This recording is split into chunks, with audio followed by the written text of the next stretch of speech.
We're here for sentencing today. Have you had an opportunity to review the pre-sentence investigation report with your client? I have. Yes, Your Honor. Oh. We did, Your Honor. Thank you. Any corrections, additions, or deletions to be made to it? No, absolutely not, Your Honor. We are, we really appreciate the recommendation from probation, and we're in full agreement with it. The only thing I guess I would note is I'm not familiar with this program, but I'm also pretty new to Washtenaw County, but Mr. Ellis said he has been attending King of Kings meetings, and that's substance abuse targeted, right? Yes. It's at a church, you said. Yeah. So I don't know, he said he's gotten to know a group of people there and he really enjoys going there. So I don't know if there's any way we could, you said that's 2 times a week. So if we could substitute that for the AA meetings, or if he could do that in combination, maybe. I think what it is, and I'm not positive, but some of the AA meetings name themselves special programming names, and that just might be the sessions that he attends, because they have different names for the various sessions that they go to. So it's probably an AA or NA program anyway, but just name that. Oh, okay. Yeah. This case starts quietly, but you can already feel the tension underneath. Sentencing isn't just paperwork. It's the moment where the court decides whether it still believes in rehabilitation or if it's running out of patience. From you, Ms. McDuffie, on this. Yes, Your Honor. The recommendation itself, in terms of the term of probation, everything is fine. I echo the concerns of probation that he is not going to be, or is unlikely to be successful based on what we've seen so far. Even beyond what's in the report, Mr. Ellis was here. We had an extended hearing where he had previously missed 17 tests. And at that time, he did not seem to be particularly coherent. And I think his attorney, who was Mr. Lebo at that time, explained that he was not expecting him to test positive for anything except for THC. The court ordered him to go test within 24 hours. He said that he didn't have any money, but the court reiterated he needed to test within 24 hours. I saw after that point that Mr. Ellis reported to test at community corrections with no money, and therefore he was not able to test, obviously, at that time, and the bench warrant issued. The problem with that is that his attempt to report was on a Friday, after I think possibly a Thursday docket. I don't have the exact dates in front of me. When he was arraigned, though, in custody, that was a Wednesday, and he seemed like he was even more disoriented. He was in medical whites on detox observation by the jail, almost like several days later. That was on the 24th that he was arraigned in custody. And I'm not aware of anybody ever being placed on detox status at the jail and medical observation for THC. So I don't know what was going on with him at the time. But given the underlying case here is about substance use, I appreciate that he was, I guess, honest with the assessor about the substances he has used. But the report also states that he has been clean from all substances aside from prescribed medications for 4 to 5 months. I don't know what the date of that assessment was, to create a scenario where that could possibly be true. So I'm concerned about Mr. Ellis's insight. I'm concerned about what is starting to look like a perpetual state of confusion about pretty much everything. And I don't know about the status of his prescriptions. I know that he was taken off the docket last week or recently because of some additional violations with community corrections. There's a violation, I think, as well, too. So I'm just generally concerned about Mr. Ellis and what it's going to take to get him to comprehend where he is, what he needs to do so that he can adequately address his problems. When the prosecutor lays out the missed tests and confusion, it's not just about technical violations. It's about trust. Probation only works if the court believes a person standing there understands reality. And right now, that belief is clearly shaken. Your Honor, Mr. Ellis has been, I think there's several issues, but I think his mental health has really been poor. I think it is improving. He is working with community mental health. His mom here is a big support to him, Pamela Brown. She did bring me here. She does have full guardianship of Mr. Ellis. So he is on several medications, all prescribed by community mental health. He did tell me that he provided that pictures at the time of doing his sentencing, his probation intake. I did ask if he could send those again. As far as substance abuse, Mr. Ellis does say, except for marijuana, he has been clean lately. He said he'd be willing to submit a test today directly after this. But I do think he's open. I think he himself said he is worried about probation. Just being able to accomplish everything, having slip ups. Maybe I don't think he's free from substances in that way. So I don't think he would say that either. I think he's very worried about his, his using substances and going forward. So he is open to treatment. He wants to do the Don Barnes assessment. I let him know going forward in probation, he absolutely has to test. I know there are some concerns. His mom is his caretaker. She just expressed to me before we came in here, worrying about being able to make the payments for the testing. I think she has limited income and does pay for everything at the moment, but I told her we can work together. Maybe I can refer them to our social work division, but they're gonna have to be able to meet those requirements for testing. And he knows going forward that what will happen if he doesn't meet the requirements of his probation will be severe. So, but he feels pretty confident that he can do it going forward. And I think his mental health is in a much better place. He's doing what he needs to on that. So I think he's in a different place today than he has been in recent months. Here's where things get complicated. Mental health, medication, a mother who's legally responsible and emotionally exhausted. This isn't a simple won't comply case. It's a can even keep up situation, and that uncomfortable for everyone in that courtroom. Obviously, I'm very concerned about this. You didn't test this, you were ordered, and you haven't been testing, and I know you can say you've been clean, but I have no way of knowing that.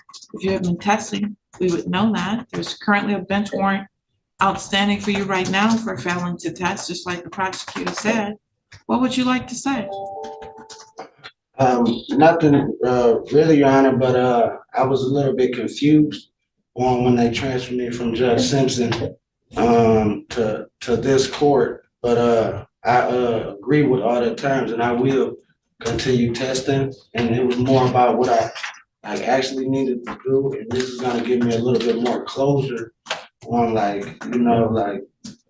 what I need to do to finish probation. But I agree with the probation, everything you guys say. So probation is designed to try to get you the help that you need so you don't end up in this situation again in the middle of the store arguing with someone over a bottle of beer. That's what we're trying to do. But our trying only comes from giving you directions and orders that you have to follow. Yes. If you follow them, then you can become a better human being and have a better life. You don't follow them, then you end up in custody, you end up in jail because we think you are a nuisance to society. Yes. That's not who you want to be. So you're either going to comply or you're going to sit in jail because we're worried that you are going to be a danger to the world. Yeah. This is a judge shifting gears. No legal jargon, no softness, just a blunt message. Probation is help, jail is consequence. When the judge says nuisance to society, it sounds harsh, but what he's really saying is the system won't protect you from yourself forever. You've got a lot that you've gotten yourself into. Sounds like you have some challenges that you've been self-medicating in various ways. And your mom's here trying to help you, but now she's shouldering more of a burden because of that. So I don't know whether you can work or can't work because I keep hearing that mom can't do it. So I don't know if you get assistance. I don't know if payment comes to you in some way, shape, or form. But there should be something, like either you can work and you should be making your own money, or you can't work and there should be an application filed for you to get assistance. So either way, you should be contributing. Yes, I agree.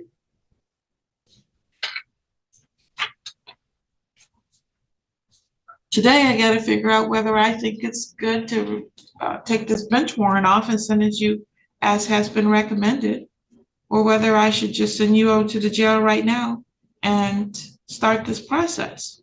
What do you think? Accountability becomes a theme here. work, income, assistance. Something has to give.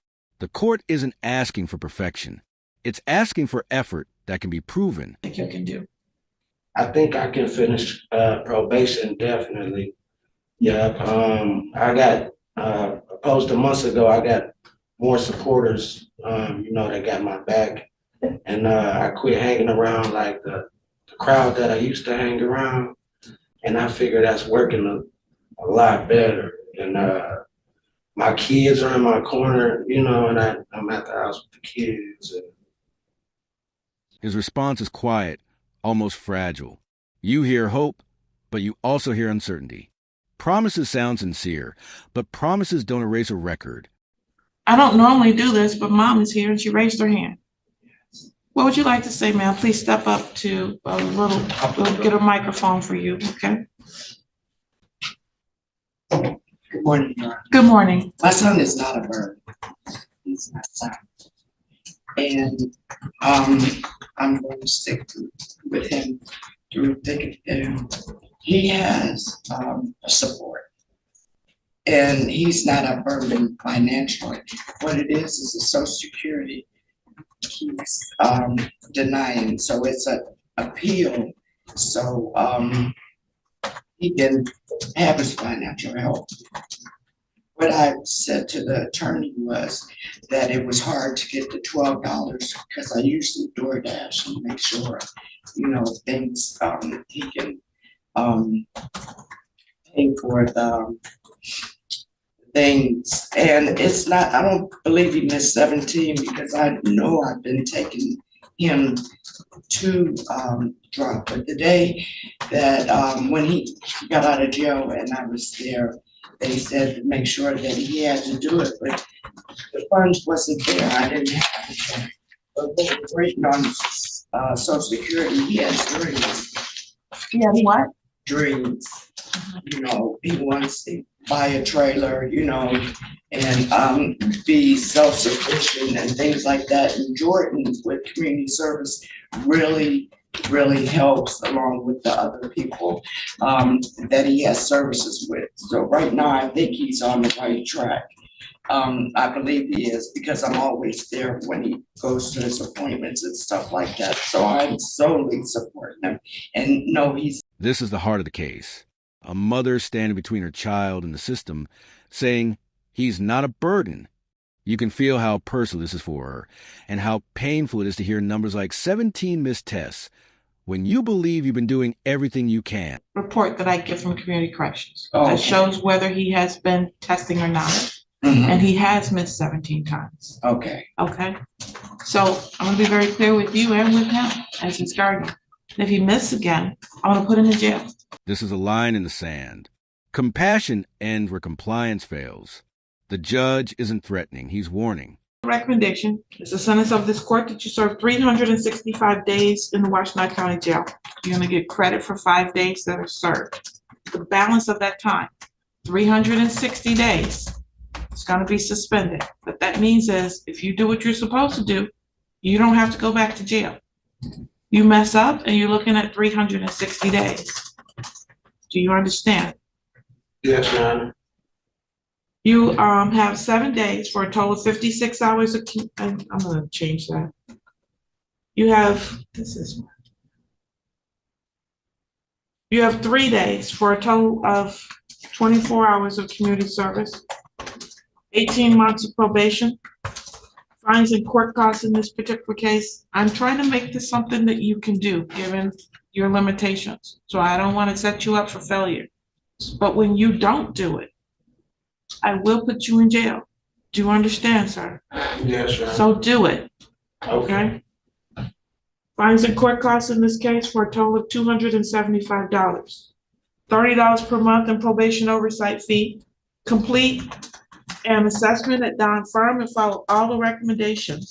Sign a release of information for your probation officer and schedule an assessment within 48 hours of this sentencing. You must attend the MAD Victim Impact Panel within 45, well, I don't think we don't need that.